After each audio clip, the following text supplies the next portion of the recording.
Elections కంటే ముందు ఒకటి రామయాత్ర చేయాలని కూడా ఒక ఆలోచన ఉండే నాకు. రామయాత్ర ఈ భద్రాద్రి రాముణ్ణి మనం అయోధ్య రాముణ్ణి కట్టించినట్టు కట్టియాలని చెప్పేసి మీ మీద హిందూ వ్యతిరేకంగా ముద్ర వేసే ప్రయత్నాలు చేస్తున్నారు. వాళ్ళు చేసేటోళ్ళు చేస్తారు. అది వాళ్ళకి రాముడు మీ చిన్నయ్య, సీత మీ చిన్నమ్మ అని ఈ మధ్యన వైరల్ అవుతుంది. అది కానీ మరి మాకు కాదా? ఇప్పుడు నన్ను కన్నోడే రామలక్ష్మి ఆ లెక్కకు వస్తే, మరి నా పిల్లల పేరు కూడా ఆత్మయ్య రామ్ అని ఉంటుంది, జానకి రామ్ వినయ్ అని ఉంటది.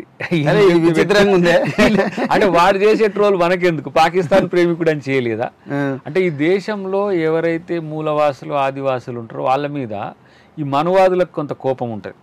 వాళ్ళు చేసే ట్రోల్స్ ఇవన్నీ నేను వాటిని పెద్దగా అసలే మూతుల కాడ మైకులు పెట్టి ఒక 10 రోజులు నడిపి కదా.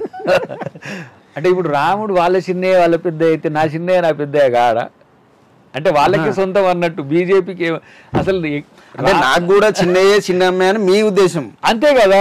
ఎవరికైనా ట్రోల్లో మాత్రము మీ చిన్న అంటే మీకేమన్నా బంధువా నాకేం కాదు అనే పద్ధతిలో. నాకేం కాదనే కాదు, ఊరికే తెల్లారితే వాళ్ళు అయోధ్య రాముడు అంటే అయోధ్య రాముడు బీజేపీలకు ఏమైనా పేటెంట్ డ్రైవ్ రాసిచ్చినాం మనం. ఇట్లా ఈ దేశంలో హిందువులందరికీ కాదు, ఈ దేశంలో ఉండే అందరికీ రాముడు ఆదర్శనీయుడే.